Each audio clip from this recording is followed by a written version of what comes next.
So, let us serve the Lord while we can. No? Kasi hindi naman tayo permanent dito eh. No? We're not permanent in this world, in this life. At kung kunin na tayo ni Lord, wala na. No? So, buksan natin ating mga Bible. By God's grace, 2 Corinthians chapter 13. 2 Corinthians chapter 13.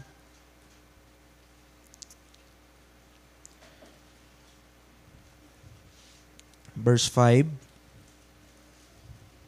Saka Galatians chapter 4 verse 9. 2 Corinthians chapter 13 verse 5. And this is a solemn preaching. Ang tono nito ay pagmamakaawa. Ang tono nito ay pakikiusap. Ang tono nito ay pagsusumamo. 2 Corinthians chapter 13 verse 5. Sabi niya, examine yourselves whether you be in the faith. So, saliksikin nyo kung kayo ba ay nasa pananampalataya. Patunayan nyo ang inyong mga sarili. Know ye not your own selves, sabi niya, how that Jesus Christ is in you, except ye be reprobates. Isa pa, Galatians chapter 4 verse 9. But now, after that ye have known God, or rather are known of God. Nakita, parang iniba niya yung tanong. Nung una, sabi niya, o yung statement niya, nakilala nyo ang Diyos. Tapos, sabi ni Paul, rather, ay nakilala kayo ng Diyos. No? Hindi sapat yung alam mo lang na may Diyos, dapat kilala ka rin niya. Alam niya naman lahat ng tao, pero sabi ng Bible, doon sa mga mapupunta nga ng outer darkness, sabi niya, I never knew you. Depart from me, you workers of iniquity. So, merong hindi kilala ang Diyos. Yung term na known, merong hindi siya kilala. Kaya sabi ni Paul, but now after that ye have known God, nakilala nyo ang Diyos, or rather are known of God, how turn ye again to the weak and beggarly elements, whereunto ye desire again to be in bondage. So, the message for this morning is how Christ was in you. Question yun eh. Papaanong nasa sayo si Kristo?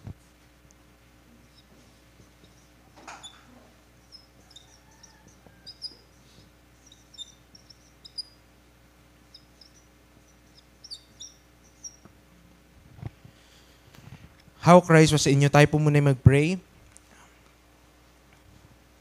Lord, salamat po sa umagang ito, sa inyo pong kabutihan. Salamat po, Panginoon.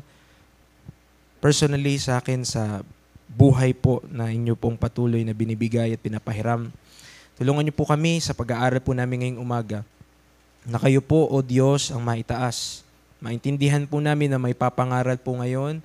Maging tutok po kami at magkaroon po nawa ng pakikinig sa bawat isa.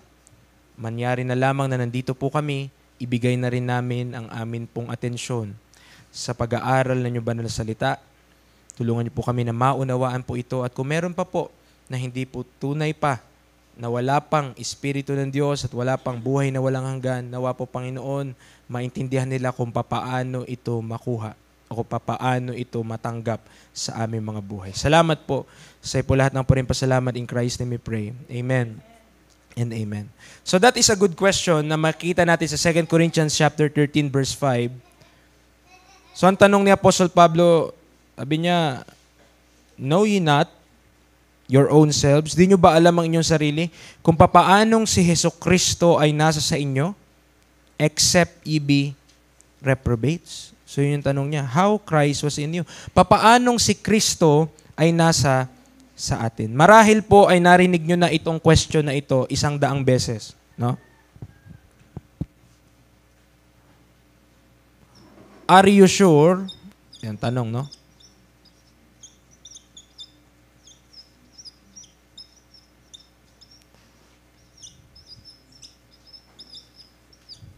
Are you sure you are saved?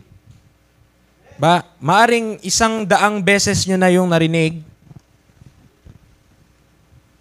And of course, ang sagot mo sa tanong na yun ay, yes, I am sure 100%. May porsyento pa yun, di ba? So, ang tanong ay, sigurado ka bang ligtas ka? Maring 100 beses mo na yung narinig. At ang sinasagot mo lagi, yes, I am sure 100%. Di po ba? Ngayon, ito. Hindi porket ang sagot mo ay sigurado ako 100% ay ligtas ka. Ay ligtas ako. Hindi nangangahulugan na ang sinagot ng tao sa tanong na, ligtas ka ba? Sigurado ka ba? At ang sabi niya, sigurado ako, 100%. Hindi porket may numero pa siyang binanggit, ay tama yun. Marahil yun lang ang kanyang paniniwala. Marahil sabihin niya, sigurado ako, 100%, Pexman, mamatay si Batman. Kahit pa 100% siya, hindi yun nangangahulugan na ligtas siya. It is not equivalent to, sa math, no? Yes, I am sure 100% is not equivalent to save. Hala, preacher, paano pala? No? Hindi nangangahulugan na sinabi ng isang tao, sure ako, 100% sa langit ako, ay nangangahulugan na yon automatic na siya po ay ligtas at papunta sa langit. Hindi lahat na nagsasabi na, yes, I am sure I'm saved. I saved. Di ba? Hindi lahat magsabi niyan. So kung ang sinagot mo, tinanong tayo, are you saved? Yes, I'm saved. 100%. Ang tanong kasunod is, how? How? Baka kasi pag tinanong mo yung ibang reliyon, yes din, isagot sila sa'yo. Because I am in this church. That's why I'm sure. Diba? Hindi ibig sabihin, kapag sinabi ng isang tao, sure siya, hindi nangangahulugan, langit siya. Sure lang siya sa kanyang sarili. No? Pero hindi nangangahulugan, naligtas siya. No? Papaliwanag ko po, baka iba sa inyo, nalilito na, at mawala na ng kaligtasan ngayon pa lang. No? Hindi yung level ng certainty, o yung, sure ako, 100% or 99% lang, ang makapag-determine kung ligtas ang isang tao o hindi. No? Ipaparaphrase. Yung pagiging sigurado na pumunta ka ng langit o pupunta ka ng langit, yun nga, sigurado ka lang sarili mo na pupunta ka ng langit, hindi yun ibig sabihin predestinated ka na papunta ng langit. O wag po tayo matakot doon ha. Predestination is a word from the Bible. No? So kung saved ka na, predestinated ka na, syempre. Parang bang bili ka na ng ticket sa aeroplano, meron ka ng seat number. No? Wala ka pa man doon, nakaupo ka na. Bakit? Nandun na yung seat number mo eh. Dito sa upuan na to, uupo si Kurt. Makasama daw siya. No? So, ibig sabihin, predestination is a biblical term and it's a biblical word. So when it comes to salvation, dapat tayo ay ma-persuade. Dapat tayo po ay, ibig sabihin, ma-convince tayo. Pero, ano yung dapat makapag-convince sa atin? 2 Timothy 2:17, bear with me. And pagkatapos nito, nawa, maging maliwanag sa atin ang pinag-uusapan natin. 2 Timothy 2:17, hindi lang tayo pwede basta-basta magsabi na, ay sure ako, 100%. Anong basis mo? Anong basihan mo? Basta, save ako. Ay, hindi ganon. No? Dahil kahit sino, pwedeng sabihin na save sila. Pero hindi naman sila save. 2 Timothy 2:17, and their word will eat as that a canker, of whom is Hymenaeus and Philetus. Kita natin, may mga word na cancerous. May mga salita na hindi talaga tama. Ang magiging cause niya, o ang magiging resulta, paano kung ang word cankerous, o cancerous, sabi niyang canker, it will eat as that a canker. Kainin yung mga good cells. Ibig sabihin, kahit nagsimula ka ng tama, kung mapupunta ka sa word na canker, ay unti-unting kakainin yun at magiging cancerous na buong doktrina. No? So merong doktrina na cancerous. 2 Timothy 3:13, nandito rin po tayo sa rehas na book. Hindi tayo alis, lipat lang tayo ng chapter. Chapter 3 verse 13, sabi niya, but evil men and seducers shall wax worse and worse, deceiving and being deceived. So merong mga tao na nandi-deceive. Baka na-deceive ka. Paano mo nasabing ligtas ka? May nagsabi sa akin, ligtas na daw ako. Di ba? Tandaan natin, sabi ng Bible, mayroong mga deceivers. No? Pero, kailangan natin maintindihan, they are themselves deceived. Tignan nyo, verse 13, no? Deceiving and being deceived. O sila mismo, nadaya. So, tanungin natin, paano ba ako na-save? Sino ba nagsabi sa akin? Ay, siya ba ang basis ng kaligtasan? Ephesians chapter 4 verse 14. Ephesians chapter 4 verse 14.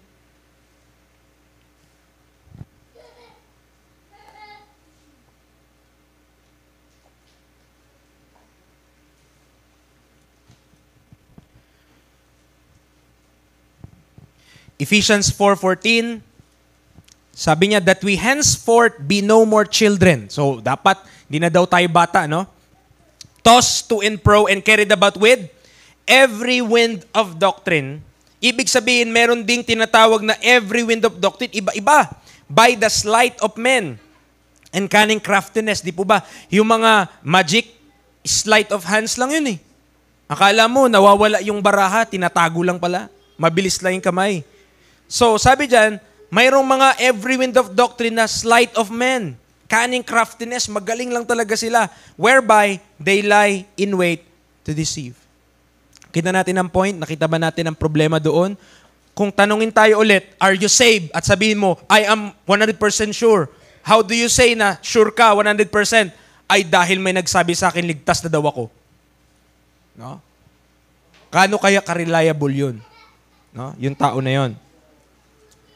What does the Bible says? Pero ano sinasabi ng Bible? Psalm 118, verse 8, 4 po na talata ito.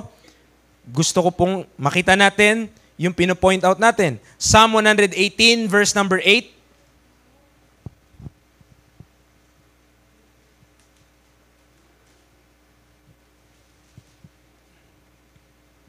Yan. Psalm 118, verse number 8, ang sabi niya, it is better to trust in the Lord than to put confidence in man. Unang tanong, saan ka kaya nagtiwala dyan sa 100% sure? Baka sa tao. No? Sabi kasi ng Bible, mas maigi, mas better na magtiwala sa Panginoon kaysa maglagay ng kumpiyansa sa tao. Isa pa, Psalm 19 verse 7. Psalm 19 verse 7.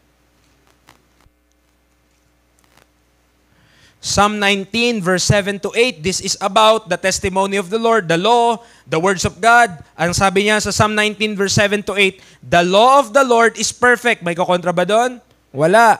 Converting the soul. The testimony of the Lord, His testimonies are sure, sigurado. Making wise the simple. Ano pa? Verse 8, the statutes of the Lord are right, rejoicing the heart. The commandments of the Lord is pure, enlightening the eyes.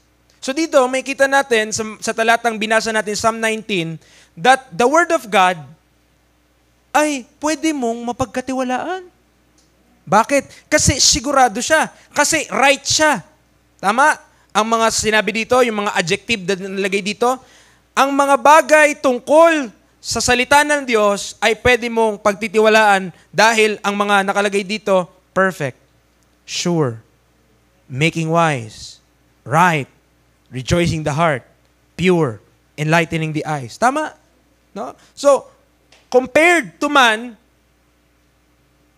at compared sa salita ng isang banal na Diyos, sinong pipiliin mo? Yan. Romans 10:17, anong sabi niya? Tama. Romans chapter 10 verse 17. Kilala ito eh. Yung talata na to. Romans chapter 10 verse 17.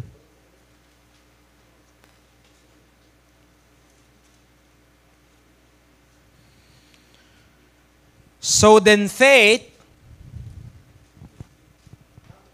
cometh by hearing, and hearing by the preacher, and hearing by the soul winner, and hearing by the counselor, hearing by the Word of God. So dapat, Word of God, kung isasharan ka man na isang tao, Word of God yung gamitin niya. Hindi yung sarili niyang ilusyon. Hindi yung sarili niyang salita. Hindi yung sarili niyang unawa. Dapat maggamit siya ng Word of God. Pakita niya sa iyo yan. Romans 16:26. Romans 16 verse 26.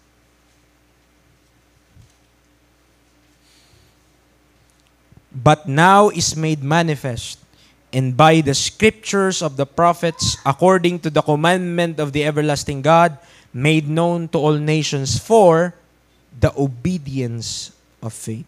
Obedience of faith. Mga kapatid, doon sa dalawang pinakita natin, una doon sa mga salita, cancer, every wind of doctrine, deceiving. Tapos compare dito sa mga talata na trust in the Lord, better than to put confidence in man, yung testimony ng Diyos, sure, yung faith, dumarating siya pero by the word of God. Amen? At ang kailangan, obedience of faith. Ang profession natin ng pananampalataya, when you say profession of faith, ba't ka na say? Profession mo yun eh. Sinasabi mo, I am saved. Bakit? Oh, may testimony ka. No? That's your profession. So yung profession of faith natin, dapat nakabase siya sa sure foundation. Dapat sigurado tayo kung saan nakatungtong yun. Kung tatanungin ka ulit, bakit ka ligtas? Or, ligtas ka ba? Sure ka? Opo, sure ako. 100%. Bakit? Basta, feel ko lang.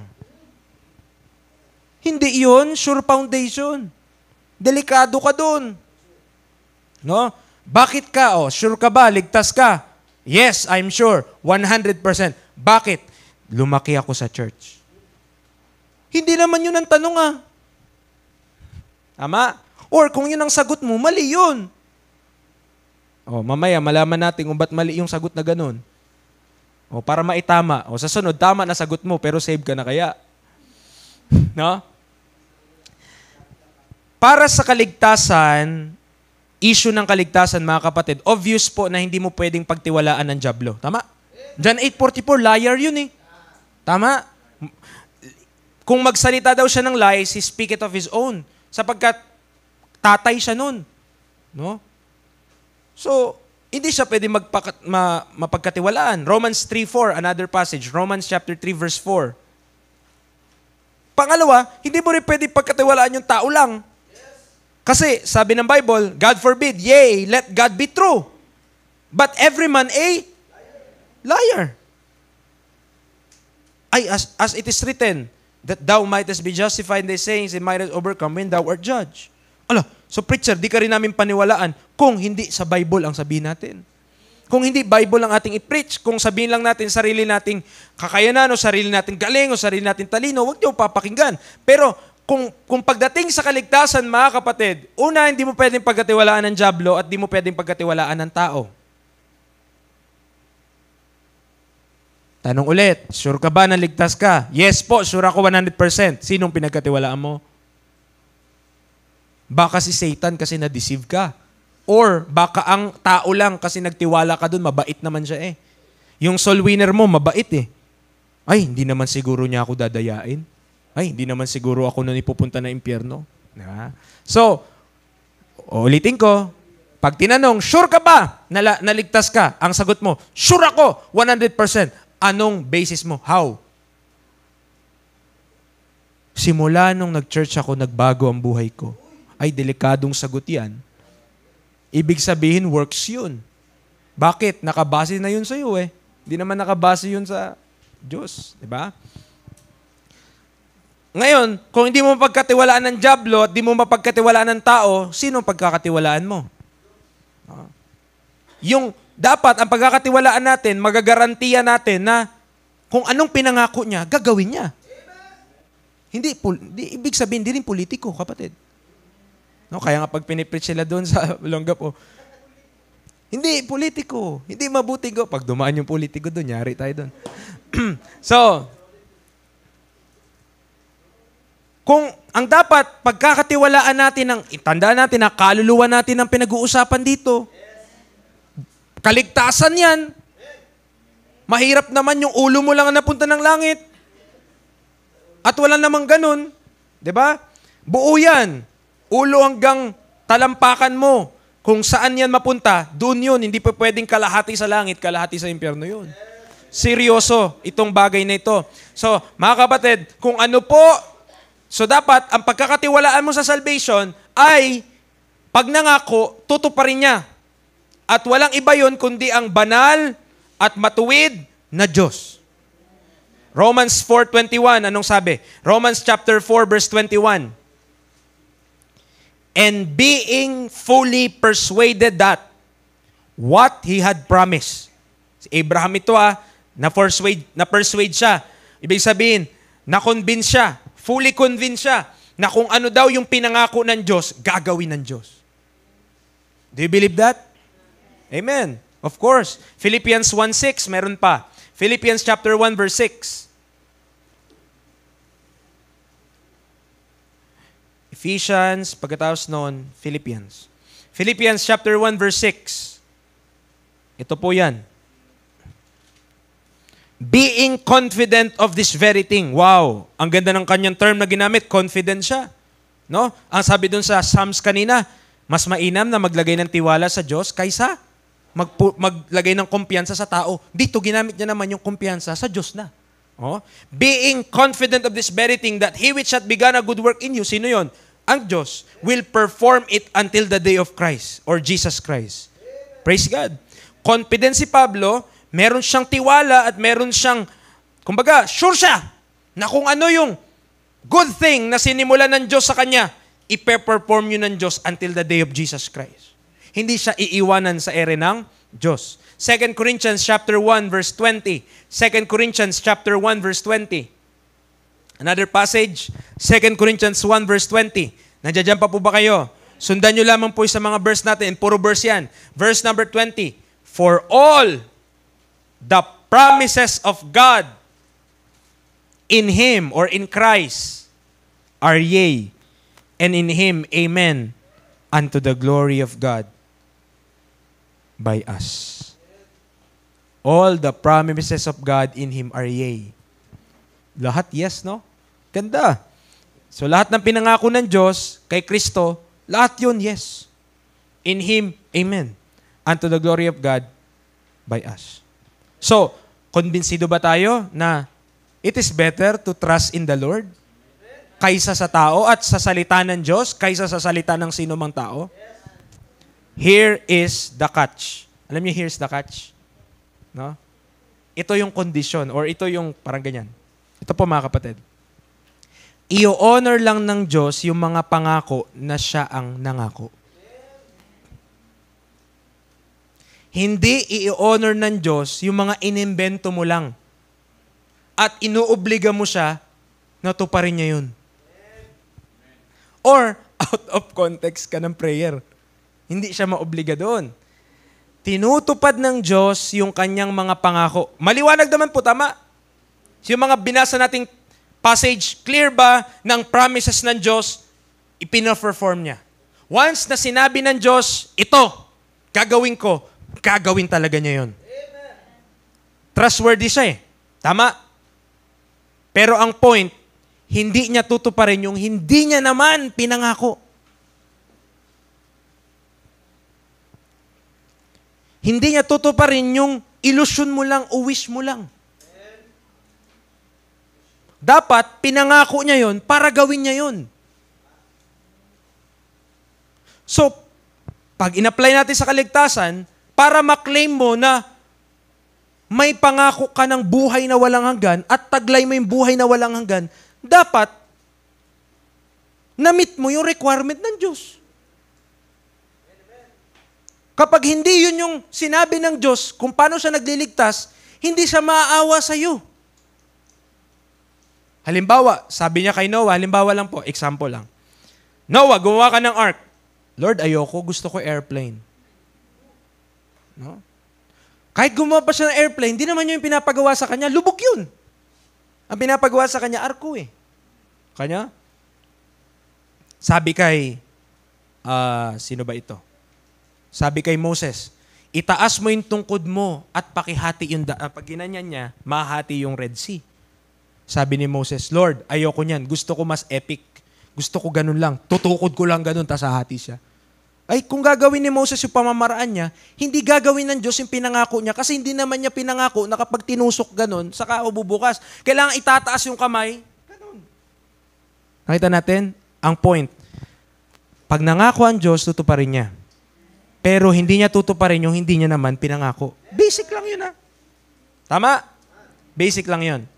Sa pagdating sa kaligtasan, mga kapatid, ang Diyos, inireregalo niya ang eternal life. Tama? He gave it eternal life. Regalo yun eh. Kaso hindi lahat nakakatanggap nun. Dapat, pasado ka sa requirements. Parang sa bigayan ng sa mga bigas. Dapat may stub ka. At may bangko. Tama? Hindi pa pwede, ay kilala ako ni Kap. Kilala naman ako ni Kap. Sabi nga ni Kap, lahat dyan, maglabas na ng bangko, ilabas yun yung mga stub nyo, magbibigay na kami ng bigas. Hindi pa pwede na makakatanggap ka nun, kurakot yun kapag nakatanggap ka at wala kang upuan. Tama? So, ang point natin mga kapatid, uulitin ko po para mag-intact or mag-bumaon. The promises of God, sure yun. Pero kung hindi ka pinangakuan or hindi naman yun yung pangako ng Diyos, hindi mo makiklaim yung benepisyo ng promise. Ang Diyos may promise siya ng eternal life. Pero hindi lahat makakuha nun. Preacher, nagsisimba ako, makakuha ba ako nun? Bagsak. Hindi ka makakuha, magsimba ka pa. No? Kala natin, magsimba-simba tayo, malapunta tayo ng langit. Kung pagsisimba lang, maraming ligtas. Tama? Pero hindi ganoon po. Bro, nakahanap mo yung aking pambura. At may susulat tayo. Ayun, kinuha mo pala bro eh. So, naiintindihan pa po ba yung sinasabi natin? Okay. So, binabagalan natin para maintindihan ng lahat. Ang point natin, para maklaim mo yung pangako ng Diyos. Anong pangako ng Diyos? So, sulat ko na para this is the promise ha. The promise is eternal life. Yan yung promise. Eternal life. May promise siya eh.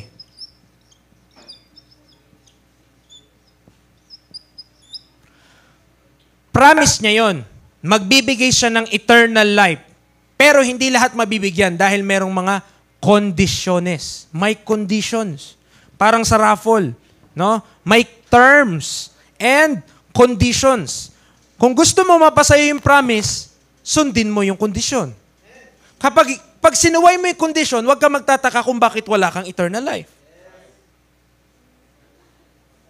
So merong terms and conditions ang eternal life. Hindi siya basta-basta lang na, of course, gusto ng Diyos iligtas lahat. Yan ang kanyang plan eh. No? All men to be saved and come to the knowledge of the truth. Gusto ng Diyos yun. Pero bakit hindi lahat nasa truth preacher? Kasi i-reject nila eh. Nire-reject nila yung mensahe ng Diyos. So dapat, para maklaim mo yung promise, which is eternal life, follow or stick na, to the conditions or to the requirements. Kailangan, yung condition, sundin mo. Kung anong pinapagawa. Hindi ka pa pwedeng, ay basta, matagal na akong save eh. No? Or basta, alam ko na yan. So dapat masunod natin yung requirements ng Diyos in order para kapag tinanong ka, are you sure you are saved? Ang sagot mo, yes, I'm sure. How? Dahil sure ako, yung promise ng Diyos applicable sa akin. O paano naman naging sure yung applicable? Dahil sa i-preach ngayong umaga. Yun, no? At makita natin, may 7 points ako. Saglit lang po yan. No, hindi naman yan matagal. So 7 points po yan. God's qualifications to claim the promise of eternal life. God's qualifications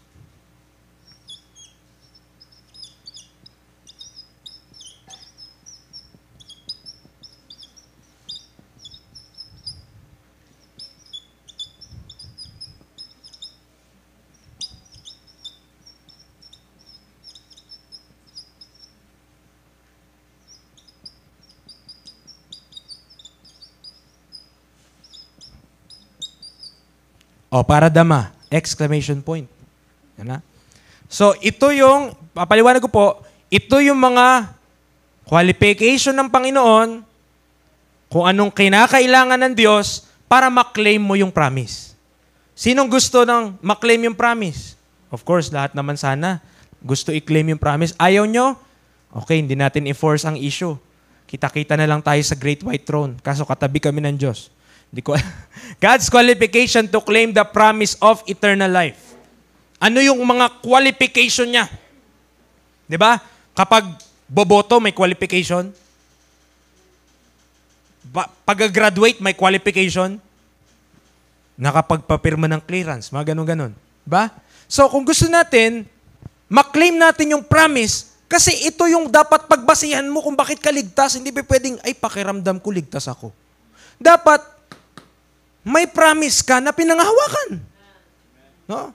At sure ka dun sa pangako na yun, na ibinibigay sa'yo. Kasi nasunod mo yung qualification ng Diyos.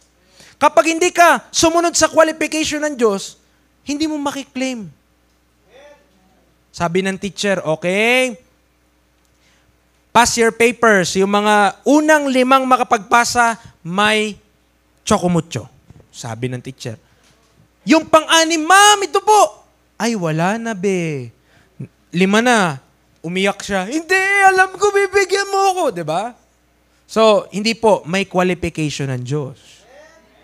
Hindi pa pwede na mag-tantrum ka sa Diyos. Sabi mo, hindi, Lord!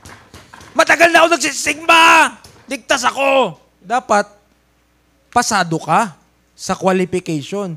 Pag hindi ka pasado, hindi iyan i-honor ng Diyos. Ulitin ko, ang pangako ng Diyos, tinutupad niya. Pero pag di niya pinangako, di niya tinutupad. Okay? Maliwanag po yan. So may qualification ng Diyos para maklaim mo ang pangako na eternal life. Unang qualification natin. Drum roll. You could not involve any of your work. So yun yung una. Hindi mo pwedeng i-involve or hindi ka pwedeng gumawa. You could not.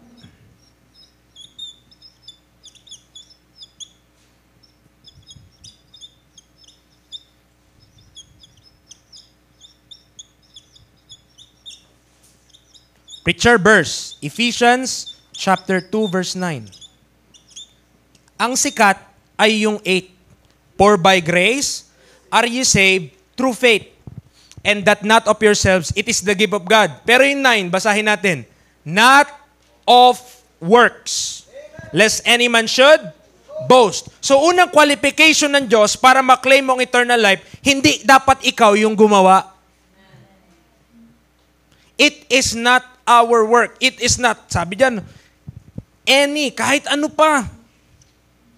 Kahit ano pa yung gawa mo, hindi pa pwedeng ikaw. Hindi pa pwedeng ako. Hindi pa pwede yung kaya kong gawin para sa Diyos. Kundi, sabi na Ephesians 2:9, not of work kasi mag-boast ang sino man. So when it comes to claiming the promise of eternal life, hindi pa pwedeng involve ko ang gawa ko. Ibig sabihin, hindi ko pwedeng sabihin, Lord, save ako. Bakit? Lord, anak ako ng pastor eh. Dito na ako lumaki sa church. Simula bata ako, Panginoon, kumakanta ako eh. Hindi ko pwedeng sabihin yun sa Diyos. Dahil works yun. Klaro po ba? No? Kung gawa yung pagbabasihan ay hindi siya papasa sa Diyos, hindi mo makiklaim yung promise. Disqualified ka. So huwag ka malungkot kapag na-disqualified ka sa raffle. No, dinaya mo eh. Lahat ng pangalan mo, nilagay mo doon. No? So, una nating qualification para maklaim mo ang promise, pag sinabi ka lang pong claim ang promise, ibig sabihin, makatulog ka na mahimbing, sabihin mo, ay, alam ko langit ako kasi may pangako ang Diyos na binigyan niya ako ng eternal life. Hindi lahat ganun. No? Ay, may eternal life ka? Bakit ka may eternal life? Basta may eternal life ako. No? Hindi po. So, una nating qualification, hindi pa pwede na may gawa mo. Okay? Hindi pa pwede na gawa ko, gawa natin, gawa ng kahit sino. You could not involve any of your work. Or hindi ka pwede magtiwala sa gawa mo. Preacher, nabautismuhan na ako. That's a work. Nilubog ka sa tubig eh. Nagkunya-kunyari ka pa. Kunya, pagtawas mo, yes, I'm saved. Di ba? Pag ganun ang basis mo, delikado yan. No? O una, sana maliwanag po ha. You could not involve. Kung meron pa po sa atin dito, ang nag-iisip, papunta na ako ng langit kasi ang tagal ko na eh. Nabago na yung buhay ko eh. No? Dati akong ganto, naiwanan ko na yon. Ngayon, ito na ako. Kung ang basihan natin ng kaligtasan ay yung mga nawala sa buhay natin, mga kapatid, ay works na naman yan kasi may inalis ka eh. Tama? So yun yung una. Doon pa lang, meron kayang mga bumagsak. Pangalawa, dapat narinig mo at alam mo yung gospel. You must have heard and known the gospel.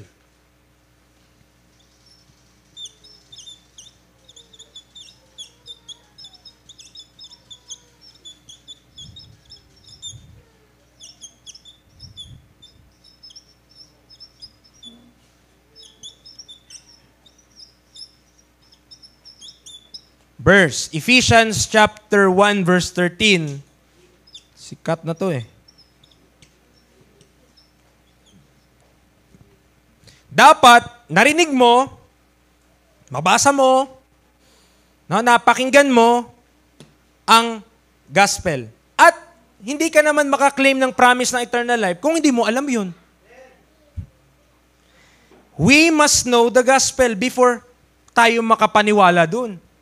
Paano mo papaniwala na isang bagay, di mo naman alam? Tama? So dapat, alam mo yung gospel. Kasi sabi ni Ephesians 1:13, in whom you also trusted.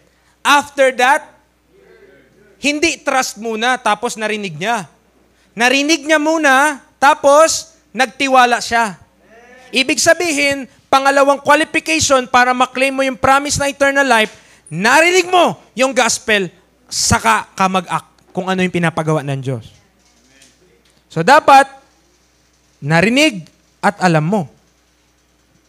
O kapag tinanong tayo, do you know the gospel? Alam mo ba yung gospel? Kung hindi mo yun, yun pa lang di mo na ma-recite, I doubt you. Kasi, paano ka naligtas kung hindi mo pala alam ang gospel? Yun nga yung mabuting balita, isipin mo. Mabuting balita, yun ang paraan para masave. Ano yung mabuting balita?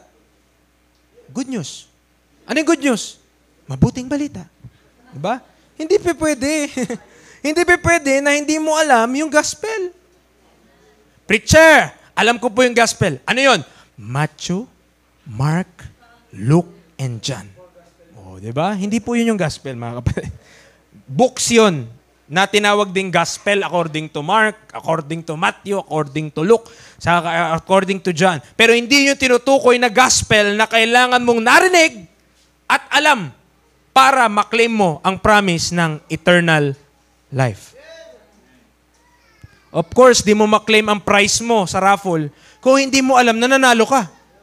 Sipin mo, pupunta ka doon, ay, ikiklaim ko po yung prize. Ay, ano pong pangalan nila? Ayan po. Ay, wala pong ganong nanalo. Hindi po, nanalo ako. Hindi po pwedeng ipilit yung sarili mo, hindi ka naman nanalo. Tama? Hindi mo pwedeng i-claim yung eternal life kung hindi mo alam o narinig man lang yung gospel. Preacher, alam ko po yung gospel. Ano yun? Ang gospel po ay pinapapasok si Kristo sa pinto ng aking puso. Ang verse na yan ay nasa Revelation at hindi yan yung gospel. No, na merong nagnanak. Tapos papasukin mo daw si Kristo sa iyong puso. Again, that's not the gospel, mga kapatid. Preacher, ano pala yung gospel? Oh, 'di ba? Kung hindi mo alam 'yun, how could you say na na-claim mo na yung promise ng eternal life? Of course, salvation ay hindi po knowledge lang. Maraming mga alam lang nila. At yung mga bata nga alam nila yung gospel Pero yung iba dyan, di naman ligtas yan Kasi hindi pa nila pinagtiwalaan. No? So, kung yung gospel pa lang, no, ay hindi natin narinig at hindi natin alam, mga kapatid, dun pa lang po, gusto ko pong sabihin sa atin na maybe, sure ka lang na papunta ka ng langit. Pero hindi sure ang Diyos kung papunta ka ng langit. Kaya nga sabi ng talata, known God, or rather, known of God. Mas gusto ko na yung known ako ng Diyos. No? Mas gusto ko na yung alam ko kung paanong si Kristo ay nasa sa akin. So, the gospel is not new. In a nutshell, buksan mo sa 1 Corinthians 15, mababasa natin. 1-4. Tama? Doon, mababasa natin, what's the gospel na tinutukoy ni preacher? Ang sabi dito, verse 1, moreover, brethren, idinedeklara ko sa inyo ang ebanghelyo na ipinangaral ko sa inyo. O yung mabuting balita na ipinangaral ko sa inyo. Na inyong natanggap at kung saan doon din kayo nakatayo. Na doon din kayo, yun yung dahilan kung bakit kayo saved. If ye keep in memory what I preach unto you, unless ye have believed in vain. Anong naalala mong shinare sa'yo? Kaya mo nasabing sure ka, papunta ka ng langit. Anong na-share sa atin? Anong naalala mo na naibahagi sa'yo? No? Anong naalala natin na mensahe na narinig mo? Ay, naalala ko, preacher, makasalanan ako nun. Okay? Makasalanan ka? Ano pa? At nagmakaawa ako sa Diyos kasi mapunta ako na impyerno. Okay? Nagmakaawa ka? Ano pa? Tumawag ako sa Diyos na iligtas niya ako. Ay, ganon? Okay? Ano nangyari na? At dun alam ko na, yung Holy Spirit, binigyan niya ako ng peace in my heart. Nasa saan yung gospel dun? Wala. Tiga mong gospel. Verse number 3. For I delivered unto you first of all that which I also received. Idinideliver ko, binabahagi ko yung akin din namang natanggap. Kung papaanong si Kristo, alam ko na preacher ang gospel, si Kristo. Ay kulang yan kung si Kristo lang. No? Dapat, yung ginawa niya, kasama. Si Kristo ay namatay para sa ating mga kasalanan. Pinaniwalaan mo ba yun? Ayon sa kasulatan. At siya ay inilibing, verse 4. At siya'y nabuhay muli sa ikatlong araw ayon sa kasulatan. Ang tanong, yun ba yung ini-keep in memory mo?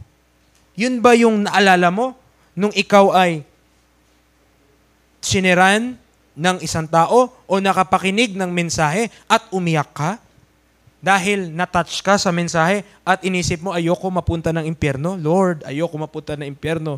Panginoon, pumasok ka na sa buhay ko. Pumasok ka na sa buhay ko, Lord. Panginoon, tinatalikuran ko pa lahat ng kasalanan ko. Tignan mo. Diba? Sasabihin mo pa sa Panginoon, Lord tinalikuran ko na. Baka hindi ka pa pumasok niyan. Isipin mo yan. No? Ang pagpasok pala ng Panginoon nakabase sa pagtalikod mo. Diba? Kawawa naman ng Lord. Parang, minsan ngayon term parang kawawa ang Panginoon. Tingnan niyo pa. Ang term Lord, pinapapasok kita sa buhay ko. Wow. Para bagang kung hindi papasok ang Lord, kawawa siya, Lord. Wow.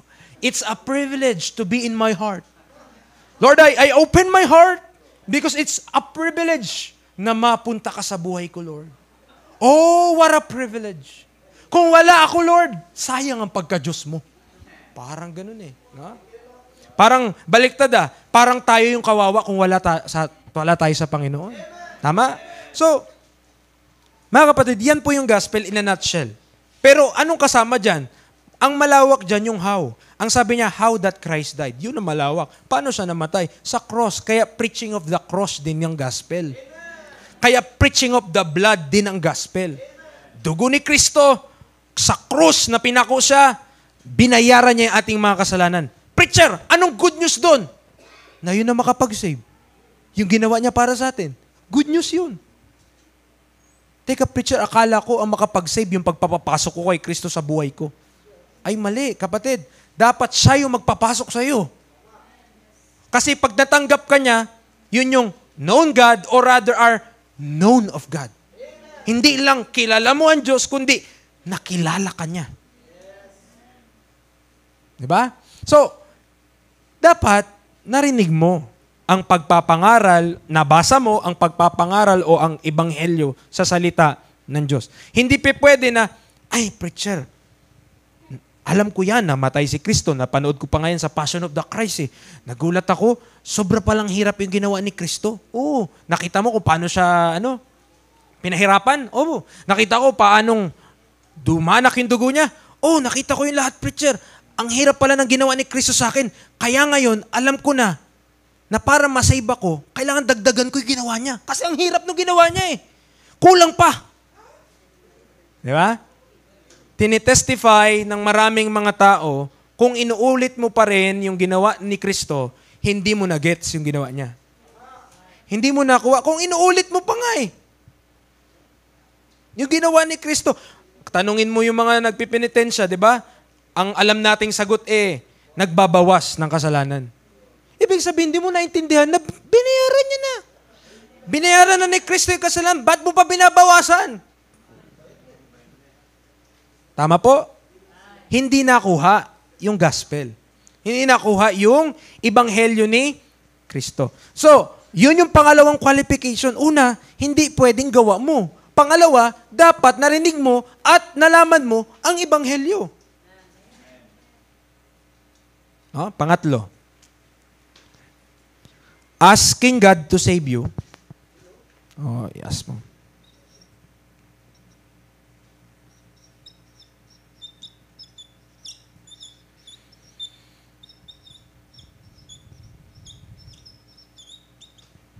Asking God to save you disobeys God's instruction.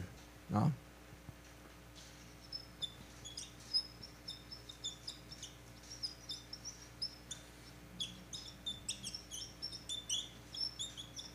Hence, disqualifies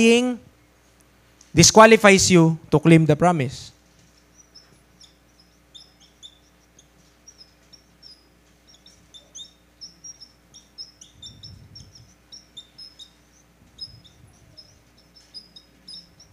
Okay. So ano yung ibig sabihin na number 3 natin, preacher? Yung kaligtasan na ganito. Yung sasabihin na, paano ka na-save? Isang gabi, nakikinig ako ng preaching. Umattend ako sa church. At doon sa church na yon, nakikinig ako, umaawit ang mga tao. Doon pa lang sa awitan, convicted na ako.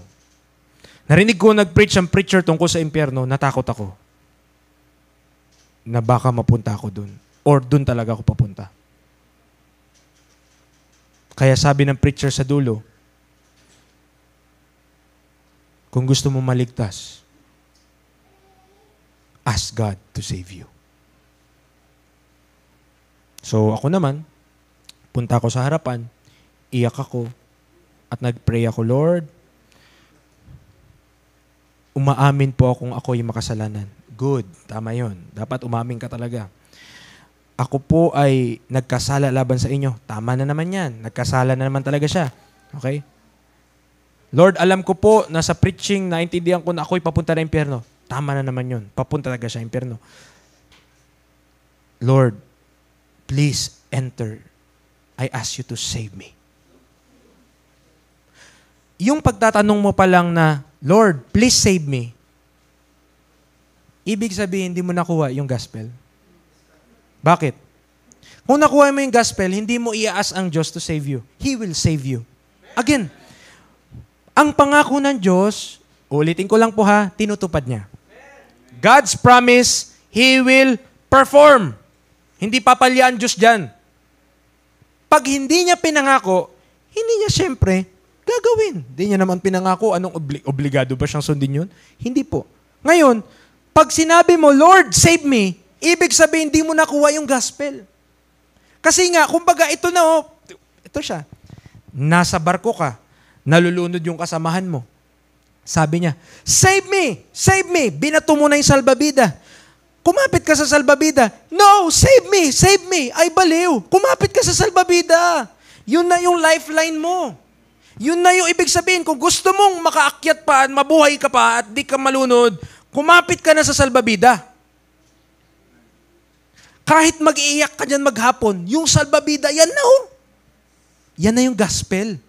Ginawa na ni Kristo kung ano yung para sa atin. Hindi mo na sabihin, Lord, iligtas mo ako. Meron na siyang probisyon. Hindi mo na kailangang sabihin sa Kanya, Panginoon, iligtas mo ako. Ililigtas ka niya, pakikapit lang sa salbabida. Nakuha po?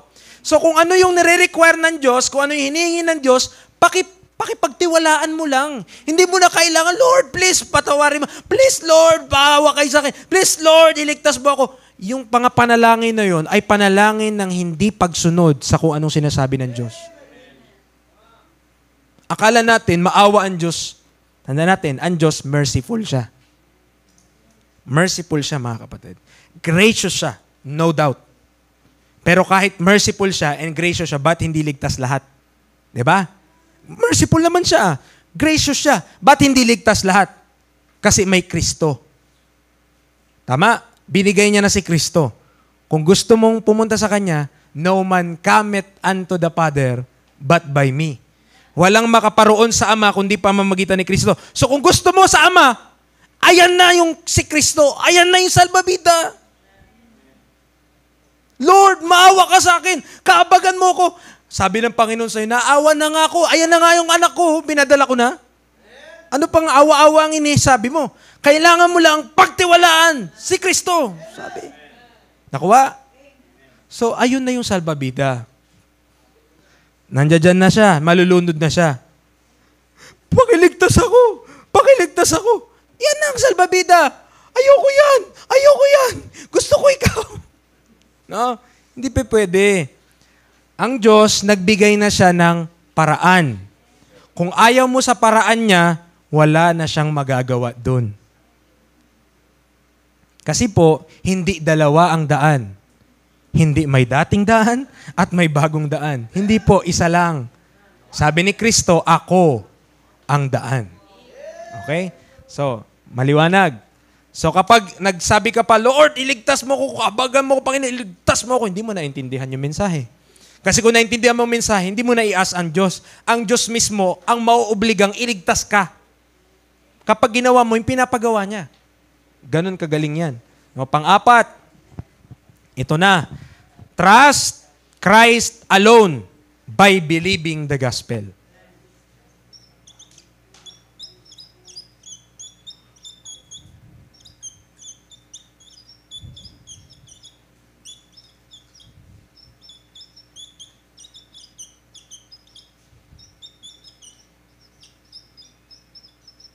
Same verse, Ephesians 1:13. Anong kaibahan, preacher? Bakit merong tayong dinugtong na by believing the gospel?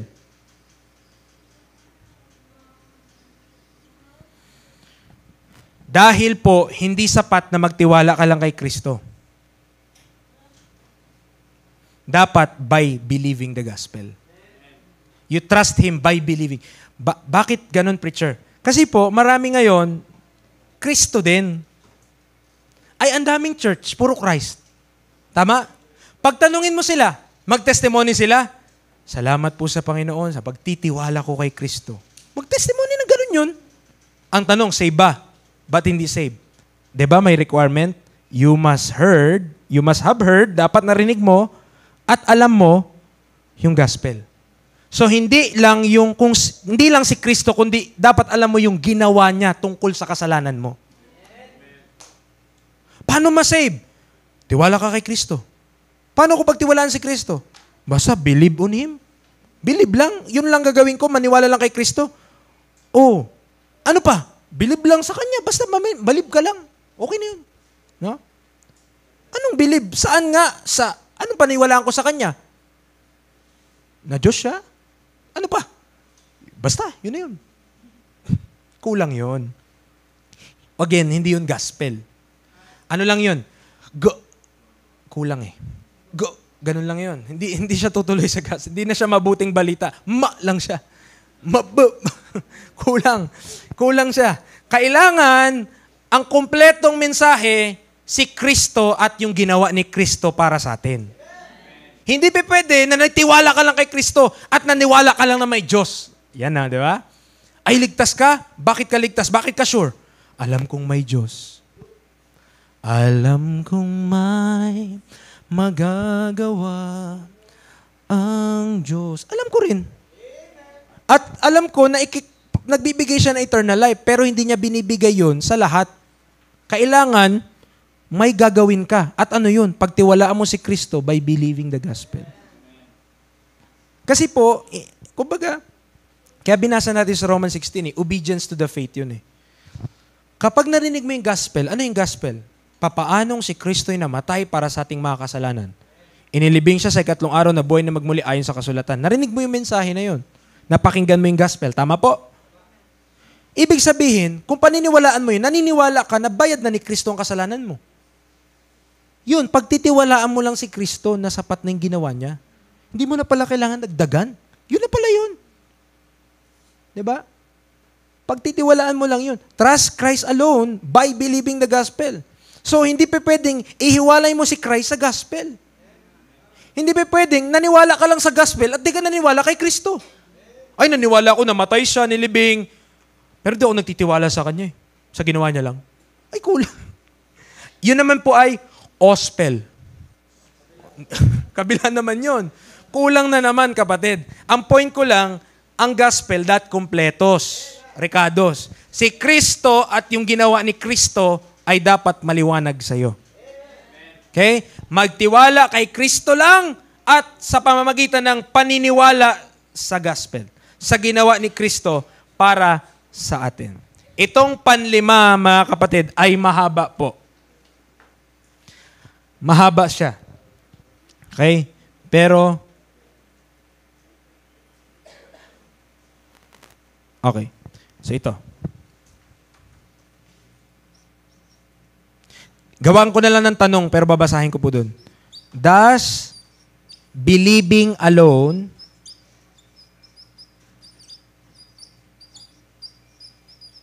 receives the righteousness of God?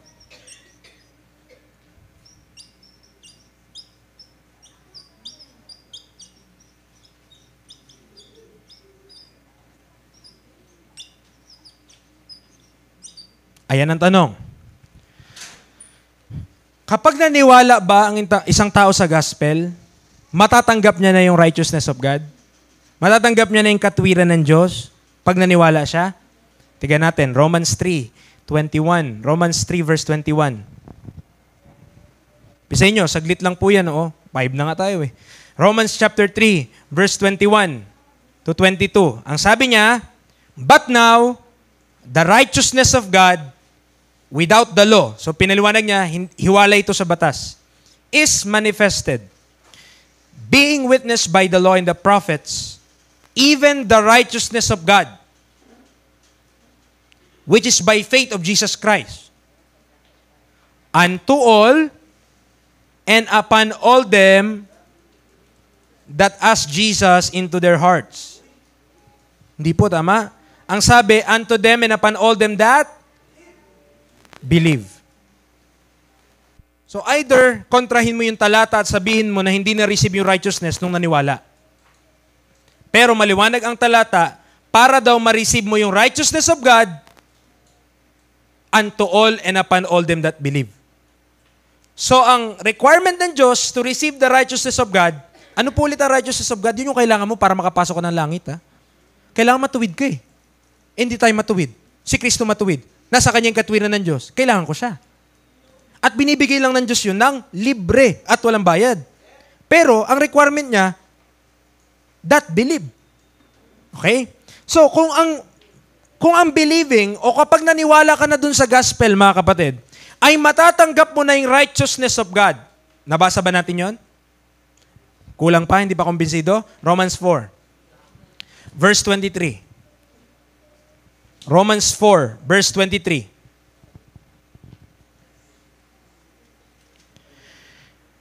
Now, it was not written for his sake alone. Di lang naisulat kay Abraham that it was imputed to him.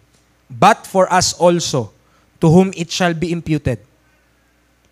If we beg God for mercy. Hindi po, di ba? If we believe on Him that raised up Jesus our Lord from the dead, who was delivered for our offenses and was raised again for our justification. Nawa po, tayo ay konbinsido na dito na kapag ikaw ay naniwala, is equal to, pero kailangan maniwala ka sa tama, sa gospel yan. You receive the righteousness of God.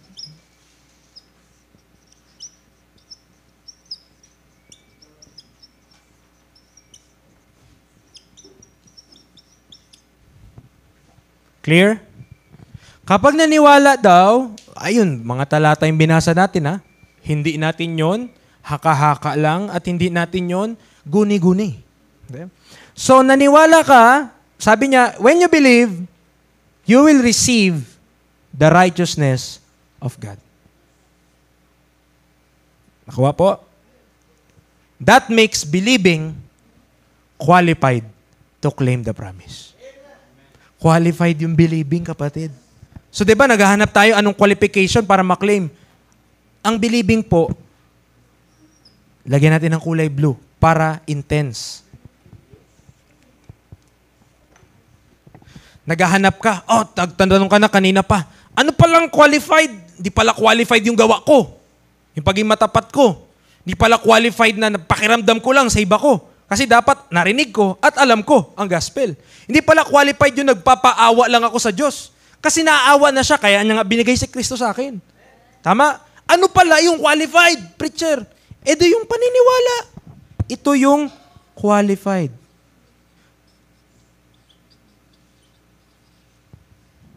Diba? May tatak ka niyan. Certified. Promise to be claimed. Oh, bihira. Na QC, na quality control ka. Pasok ka sa langit. Bakit? Naniwala ka. Believing, kung ang believing, ito po, naniwala ka sa gospel, naniwala ka kay Kristo, tiwala ka kay Kristo. Kung doon pa lang natanggap mo na yung righteousness of God, ito ang tanong ni Susan Roses. Ano pang hahanapin mo? Diba? Ano pang hahanapin mo? Kung ito okay na, bakit ka pa mag-isip ng ibang paraan? Bakit mo pa pahirapan yung sarili mo, magtambling-tambling ka pa? Hindi, pwede ka masave sa ganito, pwede ako masave ng paganyan. Kung maliwanag naman pala, ito pa lang, natanggap mo na yung righteousness of God. At kung natanggap mo na yung righteousness of God, kapatid, ligtas ka na. Qualified to claim the promise of eternal life. Ba? Di ba yung mga kaibigan po nating nag-church sa Matulis? Ano po ang prayer, ang nakalagay sa mga wall nila minsan sa bahay nila, ikinararangal ko, di ba? Na ako ay ganyan. Tama?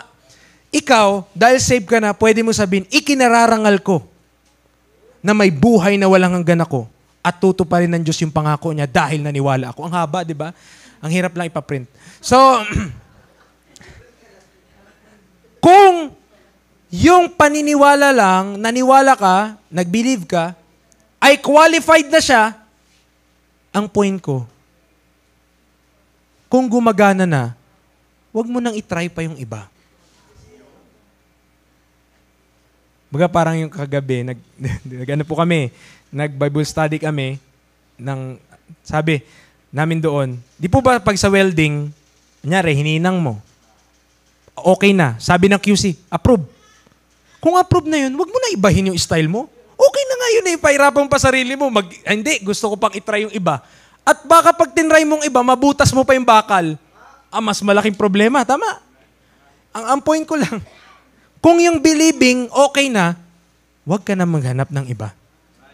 Kasi ang kailangan mo lang malaman, hindi yung 100 maling pamamaraan papuntang langit. Ang kailangan mo lang malaman, yung isang tama. Hindi mo kailangan malaman, ay maling gospel to, 100 yan. Iba't iba yan, mali-mali yan mga turo nila. Hindi mo kailangan malaman yun. Kailangan mo lang malaman yung tama. Kasi pag alam mo yung tama, alam mo na rin kung anong mali. Kasi nung panahon ni Apostle Paul, pinipervert na yung gospel iniiba na Isipin mo, unang siglo pa lang yun. Ang dami ng iba-iba. Ngayon pa kaya, ang dami ng halo-halo at magkakaibang variation ng gospel na yun. Ang punto ko lang mga kapatid, kumbaga sa peke, ang dami ng pineke. Ang dami ng peke. Hindi ko na kailangan malaman kung ano-ano yung mga peke na yun. Ang kailangan ko lang malaman, yung isang tama. Kasi pag nalaman mo kung ano yung totoo, kung nalaman mo kung ano yung genuine, kumbaga sa bag, di ba, genuine leather, hindi mo na kailangan yung ukay. Isipin mo, original na yung hawak mo No? Kung alam mo na tanging sa maniniwala lang, hindi po, again, wag nating minamaliit yung believing ha. Una, hindi madaling mag-believe. Simple ang believing. Wala kang gagawin dun Maniniwala ka. Pero hindi madaling maniwala. Isipin mo, kung isang tao sa relihiyon siya, sagrado, dikandado, nilunok ang susi, tinapon sa malayong lugar at di na makita. Kung ganun yung kanyang pananampalataya, ang hirap niyang maniwala na tapos ng ginawa ni Kristo. Ba't mo sasabihin na, ay, ang dali naman yan, mag-believe lang. Sino sabi sa'yo madali? Simple lang. Pero hindi madali. Kasi yung tao na buong buhay niya, naniwala siya na napapatawad siya kasi hindi si Kristo ang mediator, yung comediatrix, yung nanay. Doon siya nagtitiwala kaya nagrosaryo siya maghapon. Buong buhay niya, ipinagkatiwala niya yung buhay niya doon, ang hirap paniwalain ng tao na yun. Kaya wag mong mamaliitin ang belief. Wag nating maliitin, ay believe lang, maliligtas. Sino nagsabi madali yun? Mahirap yun. Tama po? Mahirap maniwala. Kasi kailangan makumbinsi ka muna. At kailangan maintindihan mo talaga na mali yung pinaniwalaan mo bago ka na-save.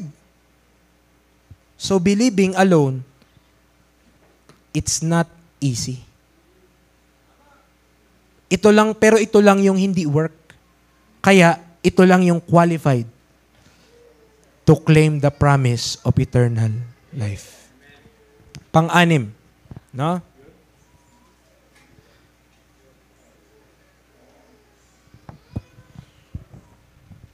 So, isusulat ko na. Burahin ko muna po itong taas. At dito ko na isusulat. Yan. Kung sufficient na yung believing, naniniwala ka ba doon? If believing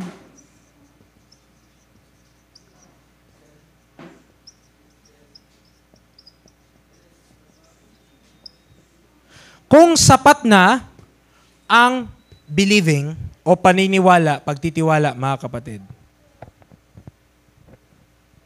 why justify other methods?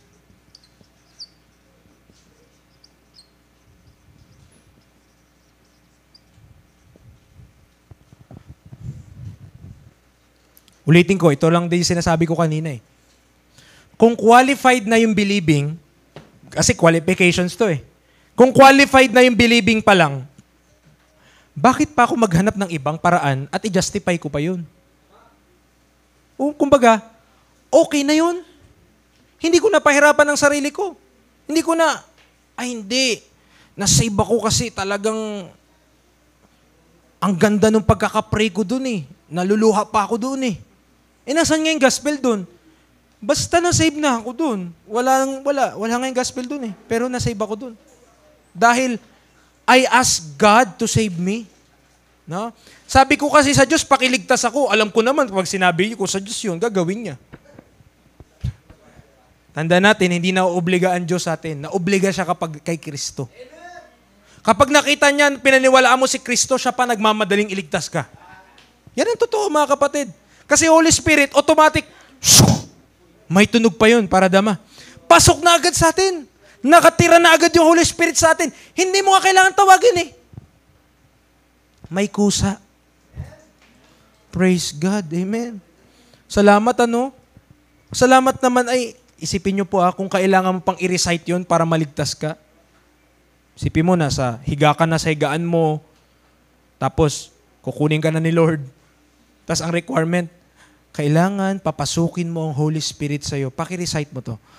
Holy Spirit, pumasok ka sa akin dito sa lugar na to, Barangay San Isidro, Subic, Zambales, kwarto, pang-apat, para hindi ka maligaw. Diba? Kung ganun pa baka abang nagsasalita siya, wala na. Pero kung it is only by believing, mga kapatid, habang pinapakinggan niya yung mensahe ng Diyos at tumutugon siya, tama yan, tama yan, tama yan, tama yan. At sa dulo, naintindihan niya na sapat na yung ginawa ni Kristo. Naniwala ako dyan. Doon pa lang habang nakikinig siya, pumasok na yung Holy Spirit sa kanya. Hindi niya po ininbitahan. Pumasok ng kusa. Bakit? Kasi po, pinaniwalaan na si Kristo eh. Kumbaga para siyang signal. Alam niyo yun, signal siya eh. Na kapag nakita ng Diyos, automatic, iligtas ka na niya. Parang sa kalapati, di ba? Pag binato mo pataas yung pagkain nila, kusang lilipad sa pagkain yun eh. Hindi mo naman natatawagin, okay, tinawag mo pa lahat ng pangalan na, Susan, Kobe, lahat dito, punta, kain na. Hindi ganun. Mga tao lang yung ganun eh. Diba?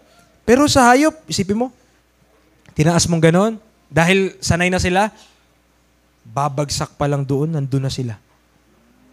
Narinig na nila yung pagkain, nag-trigger na sa kanilang mind yun. It's buffet time. Ba?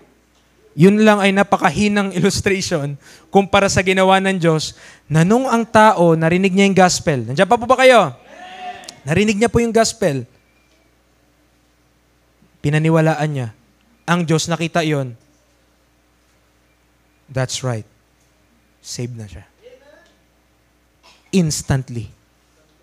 Hindi yung, paano yun kapag habang pinapapasok mo si Kristo, nagdalawang isip ka, Lord, pinapapasok po kita, wait lang. Ano yun, kumatok siya, tapos, nakakalahati na yung kamay niya, tapos, inipit mo pa. Ay, wait lang Lord, di pa pala ako ready. No? Hindi po mga kapatid, kusa pong papasok ang Panginoon sa atin kapag naniwala po tayo sa gospel. Kasi nga po, bakit kusa siya papasok? Promise yun eh. Kaya niya gagawin yun, hindi dahil magaling kang tao, kundi you are qualified. At papaano kanya kinwalify? Kapag nakita niya, naniniwala ka na sa salita niya o sa mabuting balita ng Diyos. Hindi lang basta sa Word of God, kundi sa gospel. Okay? So kung sufficient na yun, bakit kapag gumamit ng ibang pamamaraan? God made it simple. Praise God. Na maklaim natin yung promise na ito just by believing. Pang-pito, at huli na po. Diba? Maaga tayo ngayon, ha? Believing the gospel is acknowledging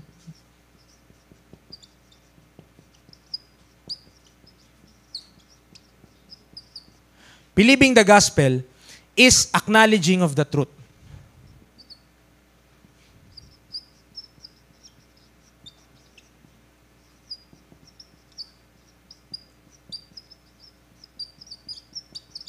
Tama po?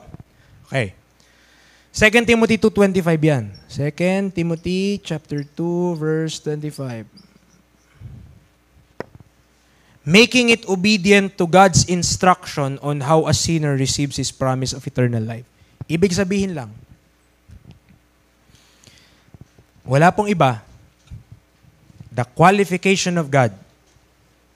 Consistent po ang lahat ng point natin from point 1 to point 7. To claim the promise of God, ang requirement ng Diyos, ang qualification ng Diyos, maniwala ka lang. At bakit po maniwala ka lang? Kasi yun lang po ang hindi work. Romans chapter 4, verse number 5. Romans chapter 4, verse number 5. Kapag hindi po kasi believing, baka works na yon. Tama? At kapag works na, hindi mo na maklaim. Kasi nga, hindi kanya iligtas by your own works. Lest any man should boast. Dapat, pamamaraan ng Diyos. Dapat siya yung tagapagligtas, hindi ikaw. Hindi ako, hindi dalawa kami. Save niya ako kalahati, save ko yung sarili ko kalahati. Hindi po. Buo ang pagliligtas ng Diyos. Sabi niya, Romans 4:5, please turn there, read it for yourself. Let's read it on our own. Basahin natin na maigi. Tignan nyo kung may ibang way para masabi na hindi works.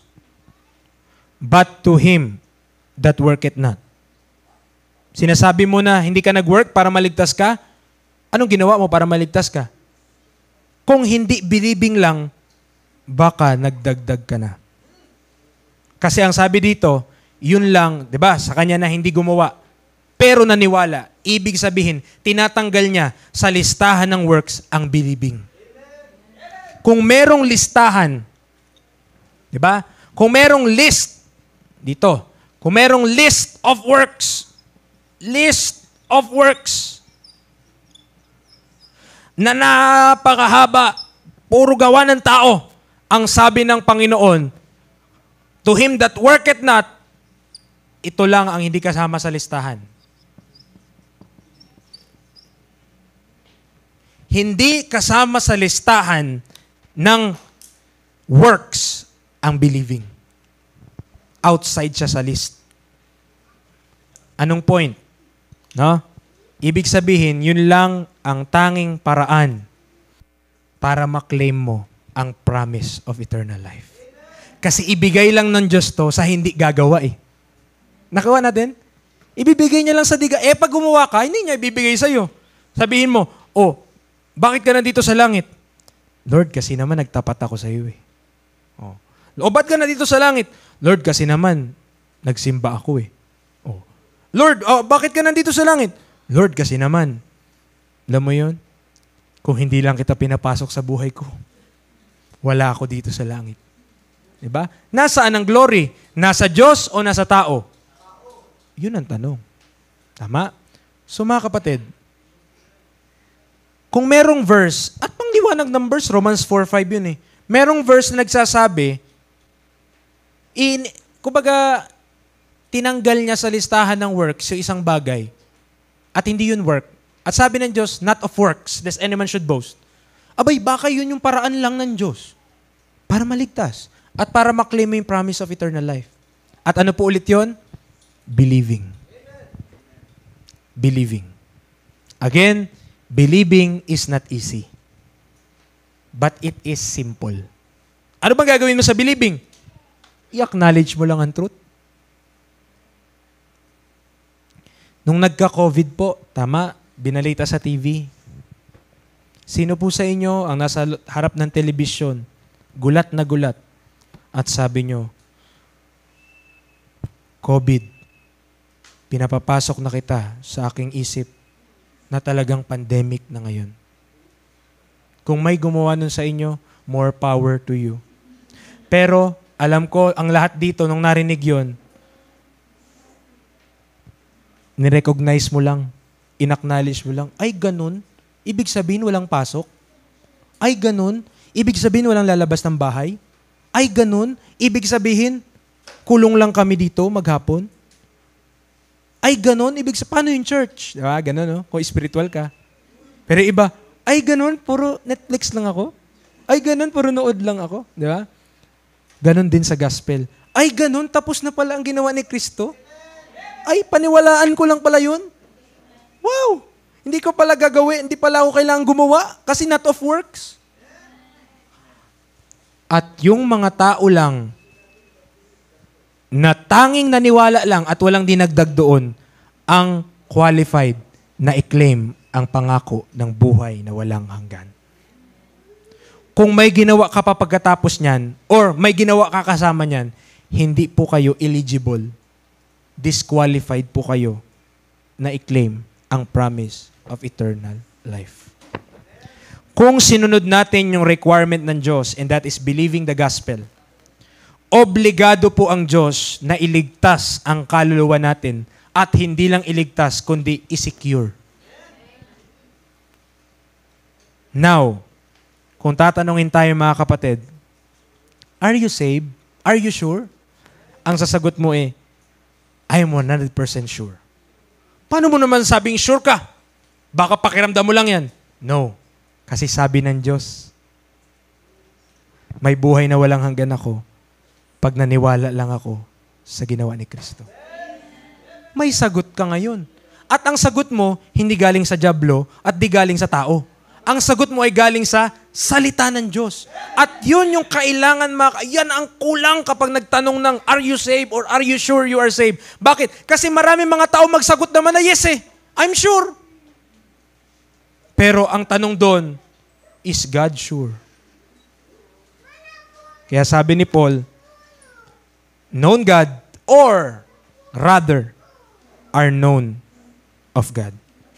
Yan po yung salita ng Diyos. At pwede niyong ilagay ang inyong buong kumpiyansa sa salita niya sa kanyang ebanghelyo. Now, what will you answer?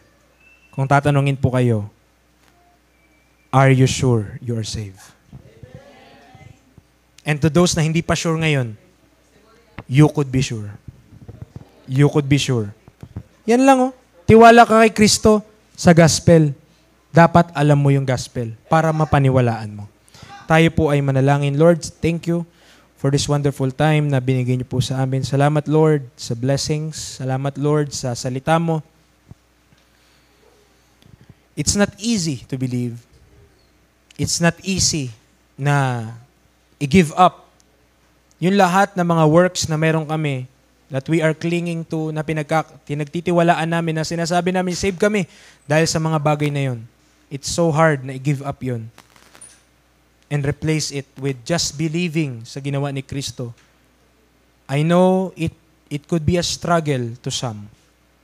At kung meron pa po dito, Panginoon, di pa po nakakilala sa inyo ng totoo, di pa talaga ligtas, Lord, please, convict their hearts. Let them realize yung kanilang pangangailangan kay Kristo Jesus, that Christ have already paid for our sins. He died for our sins.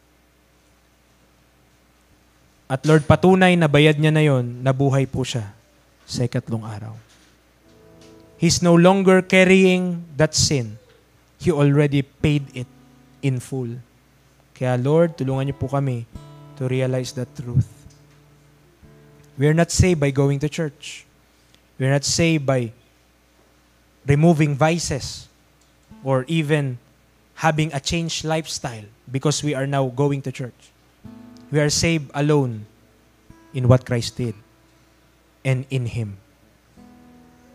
Do we put our trust?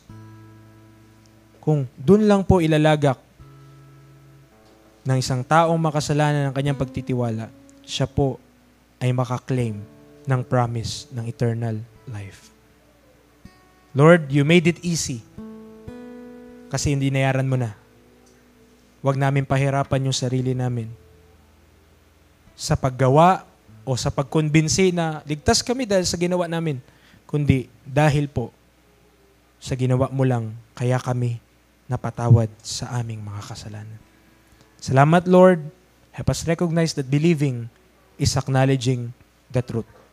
In Christ's name we pray. Amen and amen.